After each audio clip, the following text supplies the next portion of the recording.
इससे पहले मैं आप सभी के समक्ष एक बहुत अच्छी बात रखता हूं पुरुषार्थ की, और मुझे विश्वास है कि सभी इस युक्ति को अपनाकर अपने पुरुषार्थ की रफ्तार को तेज करेंगे।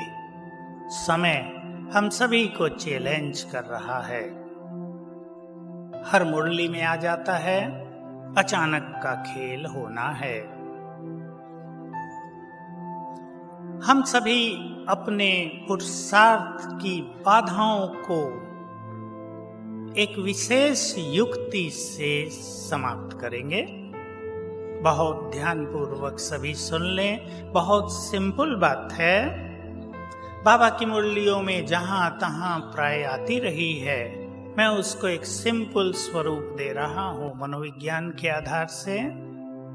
हम सब जब सवेरे उठते हैं तो पहले 10-15 मिनट हम सब के लिए बहुत इंपॉर्टेंट होते हैं, क्योंकि तब हमारा बाह्य मन शांत है। मैं बहुत स्पष्ट कह देना चाहता हूं, बहुत बाबा के बच्चे सवेरे नहीं उठ पाते, उठने का लक्ष्य नहीं रखते, या किसी भी व्यस्तता के कारण उठते नहीं हैं। आप देर से भी उठें तो भी इस टेक्निक को यूज करें, पर सवेरे उठकर इसको यूज करना तो अति कल्याणकारी है। एक छोटा सा सिद्धांत याद रख लेंगे। हमारे मन में उठने वाले सभी संकल्प हमारे जीवन की खेती के लिए बीज हैं। हमारा अंतर्मन खेत है जिसमें हम निरंतर संकल्पों के बीज डालते हैं। ध्यान देंगे, हम अपने मन से बहुत गहराई से स्वीकार करते हुए विश्वास के साथ जो भी बीज अपने अंतर्मन की खेती में डालते हैं, वैसी ही फसल हमें प्राप्त होती है, वैसा ही हमारा भावी जीवन बनता है। जो लोग अपने जीवन में शांति, सुख और खुशी महसूस नहीं कर रहे हैं बाबा का बनने के बाद भी, वो जरा चेक कर लें कि हम अपने अंतर्मन में रोज, न केवल सवेरे, सारा दिन घृणा और नफरत के, ईर्ष्या, द्वेष और वैर भाव के, बदले की भावना के बीज तो नहीं डाल रहे हैं। यदि हम ये बीज डाल रहे हैं तो हमारे जीवन में सुख, शांति, खुशी, आनंद, प्रेम के फल कहां से प्राप्त होंगे? चेंज करें स्वयं को।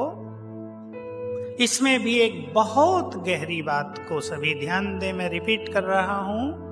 बाह्य मन और अंतर मन, कॉन्शियस माइंड और सबकॉन्शियस माइंड। हमारा बाह्य मन जिस चीज में विश्वास कर लेता है, और सरल शब्दों में हमारी बुद्धि जिस चीज को स्वीकार कर लेती है, जिस पर संपूर्ण विश्वास कर लेती है, हमारा अंतर्मन उस विचार को तत्काल ग्रहण कर लेता है और हमारा जीवन वैसा ही हो जाता है। ध्यान देंगे सभी, हम क्या विश्वास कर लेते हैं। कभी कभी अनजाने में भी हम कुछ गलत विश्वास कर लेते हैं। उदाहरण, एक व्यक्ति को कैंसर हो गया, बहुत लास्ट स्थिति का, सारे ब्लड में फैल गया। डॉक्टरों ने उसे कह दिया, अब तुम 4 मास तक ही जी सकते हो। ध्यान दें इस एक घटना पर। वो व्यक्ति यदि स्वीकार कर लेता है कि अब मुझे 4 मास ही जीना है, बस मृत्यु निश्चित है, तो उसे मरने से कोई नहीं रोक सकता।